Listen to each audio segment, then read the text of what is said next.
Hey, we're back. So, just want to make a quick video just to let you guys know of what's coming. I've been working on it for a while and I'm still working on it, and it's just taking some time. So, I have a video that I'm working on. I'm doing a ton of research on, taking a ton of notes, and just trying to get everything laid out. And it's becoming quite lengthy. It's probably, in my best estimation, probably going to end up being a 20-minute plus video, probably 20 or 25 minutes if I can hold it to around there, where I'm going to be dealing with a lot of information. This is going to be a ton of information. I encourage you to take notes. You're going to need to do a lot of research to kind of dig into some things a little bit deeper. And so it's going to take quite a bit. We're going to be talking about the shadow government. We're going to be talking about the deep state. I know a lot of guys have been talking about the shadow government, the deep state, and they've been doing some really good stuff on there. They've been doing some really good research.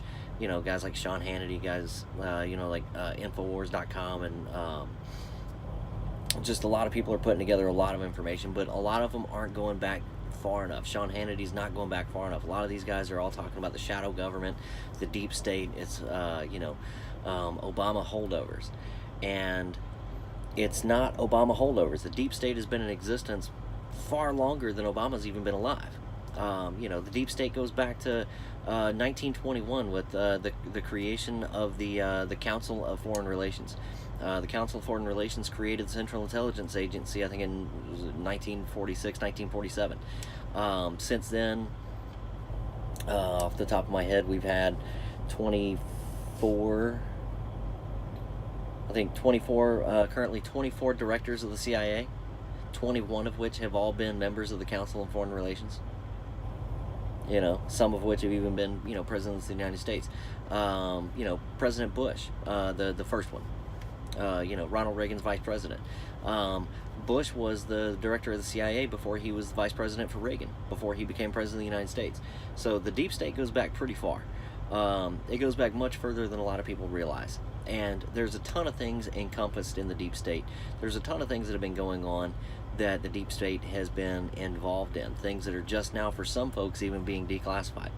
And when you start going back that far and you want to find out how big the deep state is, you want to find out where they get their money from, you have to start going back. You look at the way that they control the news media. Project Mockingbird, they said ended in 1976, but it never did. It's still going on even today, and that is why so many voices on alternative media are being silenced today. You're seeing YouTube channels get pulled down. You're seeing Twitter accounts get shadow banned. You're seeing Facebook accounts get put in the quote-unquote what everybody calls Facebook jail, where you're getting a 30-day ban because you offended somebody. But you're only offensive if you're a conservative or if you're speaking out against the government, which, by the way, is the same thing that people get jailed for every day in China. You look at countries that don't have freedom of speech, and then the question is, do you actually have freedom of speech today? Is your voice being silenced simply because you're conservative, simply because you're a Christian, simply because you speak out against Muslim extremist terrorists? When you look at the Nation of Islam and you say, okay, this is a religion that is killing hundreds of thousands of people every single year, and you say it's all being done through extremist terrorism, Islamic extremist terrorism, Muslim extremist terrorism. Is that racist to say? Because is Muslim a race? No, it's a religion, and it's a religion that, for some parts does preach a lot of peace, and for some people they interpret that peace as war, and they actively strive for it. And so you have extremists. You have extremists in every facet of life. I totally get that. They just seem to have a whole lot more than anybody else. So, is that racist to say? I don't know. It's an observation, and when you observe that somebody's out there killing hundreds of thousands of people and effectively committing mass genocide against people that don't believe what they believe, then maybe you should think about doing something about that. So, as you kind of move through that, as you begin to research, and to give you guys just a little bit to research on for the video that I'm putting together, research the CIA a little bit, research the Council on Foreign Relations, research Project Mockingbird if you can find much about it, and do some research into into different areas where you're trying to figure out How is it that we have more people working in America today than we've ever had in America before in any time in history, and yet our Social Security system that everybody's paying hundreds of dollars a week into is bankrupt? Well, you need to go back and figure out where that money was being funneled into. Where did all that money go? So now you're going to go back and you're going to start looking at things like Operation High Jump and Operation Paperclip and Operation Fishbowl. There's an interesting one, by the way. You know, and that's just going to lead you down a little bit of a deeper hole, and you're going to find out how big the shadow government in the United States and how big the shadow government in the world is. And then as you get into that, you're going to start seeing how that ties into world events today. You're going to have great patriots out there like General Wesley Clark, who let the cat out of the bag that the United States was going to collapse the governments of 7 nations. 7. The last one is going to be Iran. You know, right now we're demonizing the nation of Russia, who was actually fighting ISIS in Syria. And what did we start doing? We started demonizing Russia, and we actually started supporting the ISIS fighters in Syria. We're just calling them the Free Syrian Army, but they're ISIS. You know, we have Turkey out there attacking Syria and attacking the Kurds, which the Kurds were extremely instrumental in our victory in Iraq, in helping us win the war in Iraq, helping us control the northern territories of Iraq. The Kurds have always been America's friend. America has always been the friend of the Kurds. And yet the Kurds are fighting ISIS in Syria and fighting ISIS in Iraq. And we're supporting them fighting ISIS in Iraq. And we're going against the Kurds by supporting ISIS in Syria. And Turkey is fighting against the Kurds in northern Syria and northern Iraq because they just simply hate the Kurds. So we're siding with Turkey because Turkey, hey, happens to be a NATO ally. So there's that.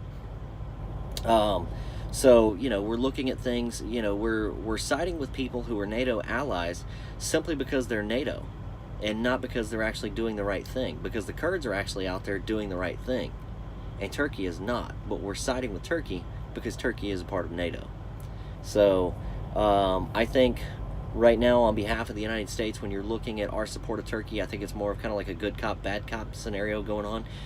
Turkey is playing the role of the bad cop. The United States is going to come in and play the role of the good cop once we can get the Assad regime toppled, which Assad happened to have been the one guy that was actually preventing the slaughter of millions of Christians in his country and actually protecting Christians living in living in places like the provinces of Ghouta and the city of Damascus. And now you have ISIS in there wiping the Christians off the map, and you have Assad fighting ISIS, you have the Kurds fighting ISIS, and you have the United States funneling weapons into ISIS and supporting Turkey, who is fighting the Kurds.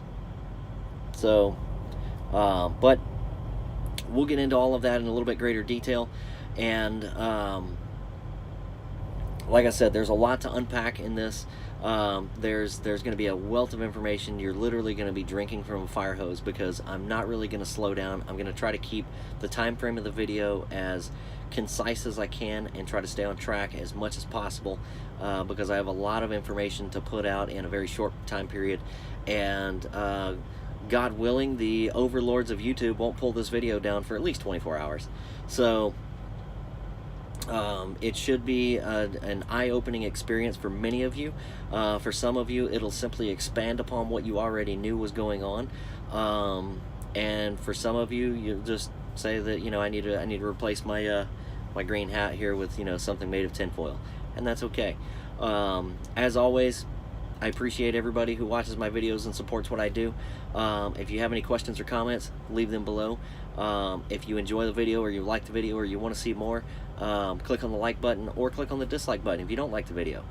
If you don't like the video and you click on the dislike button, leave me a comment down below. Let me know why. Let me know that you didn't like the video and let me know what about it you didn't like, so that I can be able to put out better or more relevant content to what it is that you guys are looking for. Unless you're a part of the deep state. And then if you are, just go ahead and leave a comment below and let me know, hey, deep state here, tinfoil hat, got it. You guys be good. I've got a lot going on, and so I'm going to try to get this put together in the next 24 hours and get this out. This video is already running about 5 minutes longer than it should have, so I'm going to go ahead and get out of here, and I will see you guys next time.